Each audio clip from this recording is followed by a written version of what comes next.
All right, so 2022's The Whale is a movie I didn't get the chance to watch in 2022, unfortunately, because at the time I thought this movie could have ended up on my top 10 favorites of 2022. I know I'm saying 2022 way too much right now.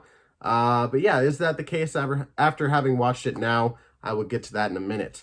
But yeah, this film is directed by Darren Aronofsky, who is a director I've heard of before, and I've heard of the things that he's done, but I've never watched any of the things that he's done. He's done 1998's Pi, 2000's Requiem for a Dream, 2017's Mother with Jennifer Lawrence, right?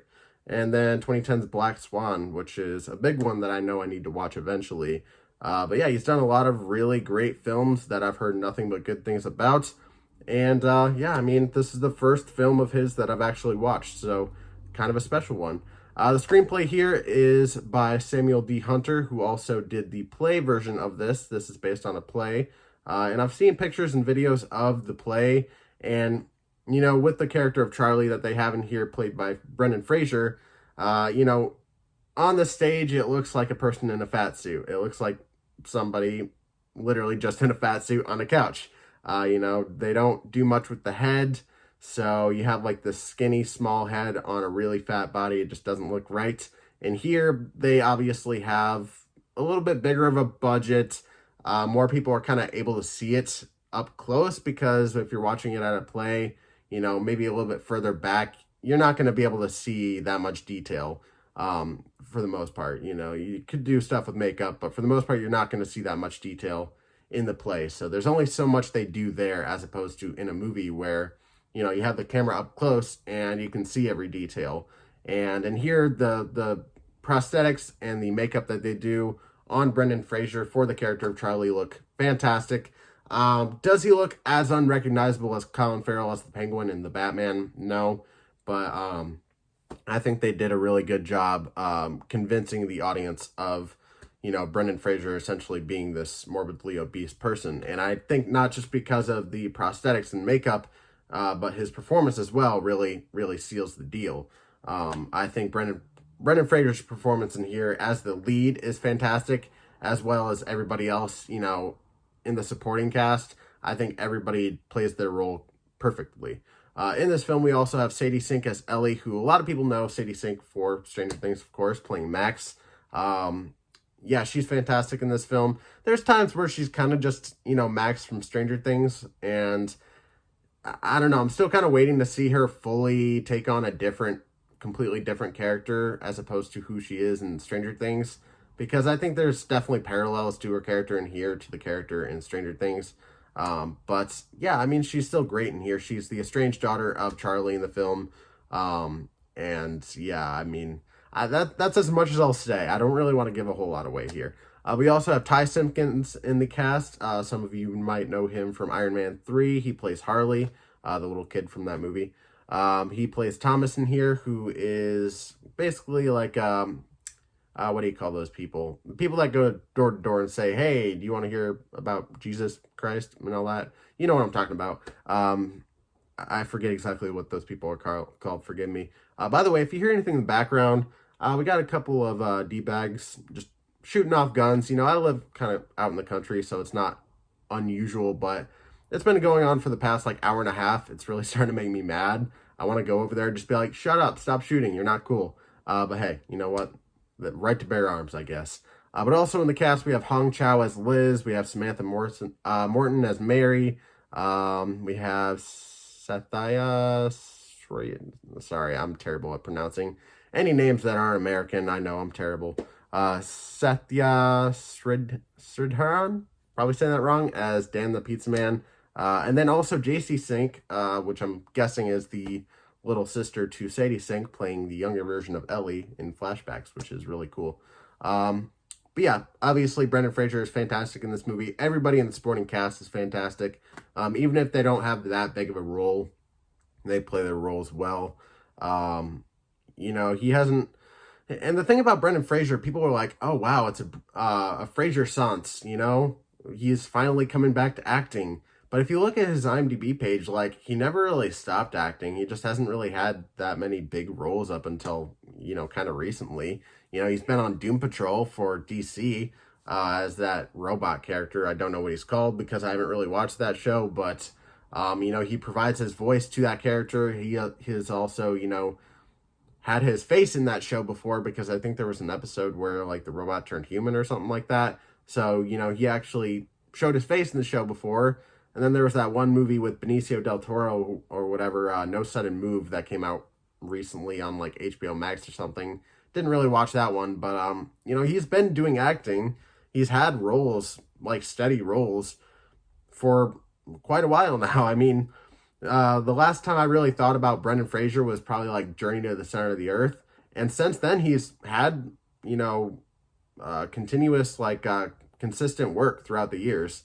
Maybe he took a little break like in between, but nothing longer than like maybe a year at most. So I don't know. It's interesting to see people be like, oh man, he was just like out of the limelight. He just wasn't doing anything for a while. Well, he was. You just weren't really paying attention. But again, still great to see Brendan Fraser back on the big screen and back in a big role like this, back in the lead, because it seems like he hasn't really had a leading role in quite a while. But yeah, I mean, I think he's a leading man for sure. I think he's fantastic in here. He shows that he's not only great with, the comedic aspects, but also the dramatic aspects.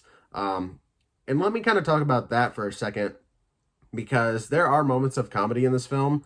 Some of it is just like kind of haha, funny, but some of it's like kind of darker comedy, kind of not making fun of the situation, but like trying to bring light to the situation, which is a really kind of dark situation because you have Brendan Fraser character Charlie, who's literally like just waiting around to die essentially because he is so obese to the point where it's just like killing him, and he refuses to go to the doctor.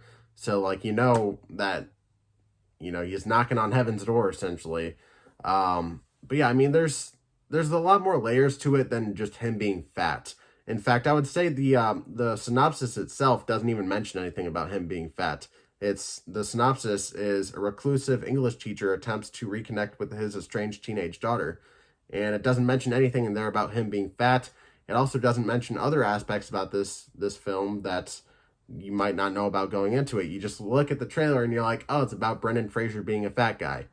I mean, it's easy to just see that on the surface, but this movie kind of, if you watch it, it shows that, and it's one of those types of messages that we see in a lot of movies. Don't judge a book by its cover, but at the same time, it's telling other lessons such as, about love, loss, and how we handle grief.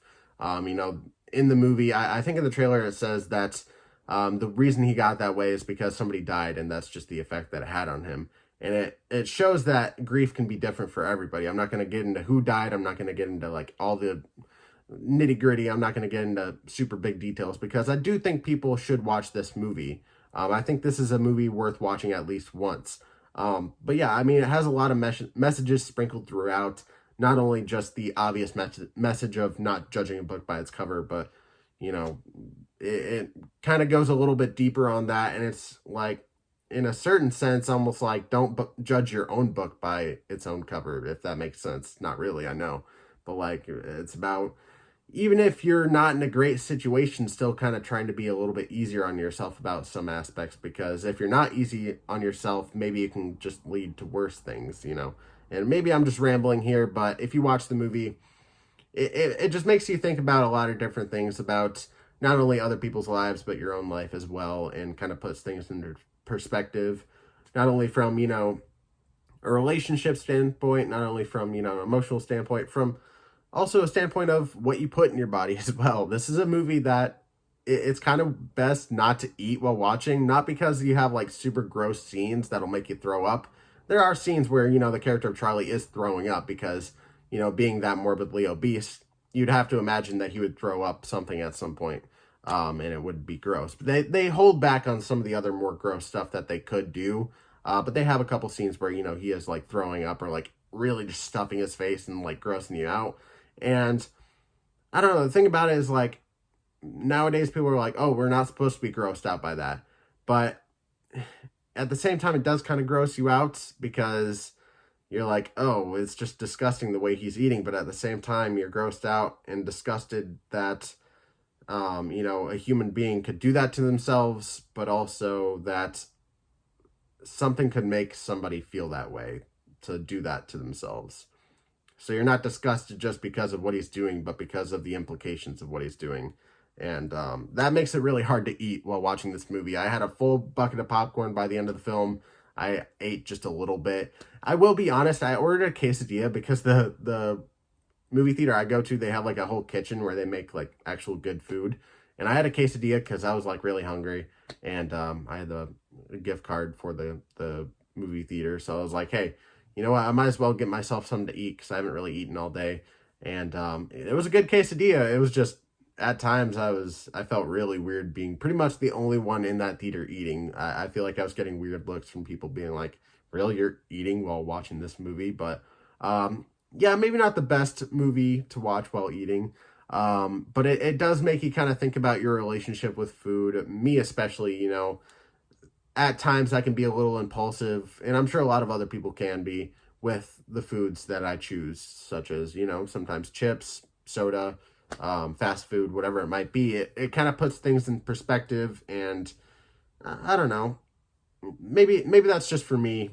That's just how I feel about the film.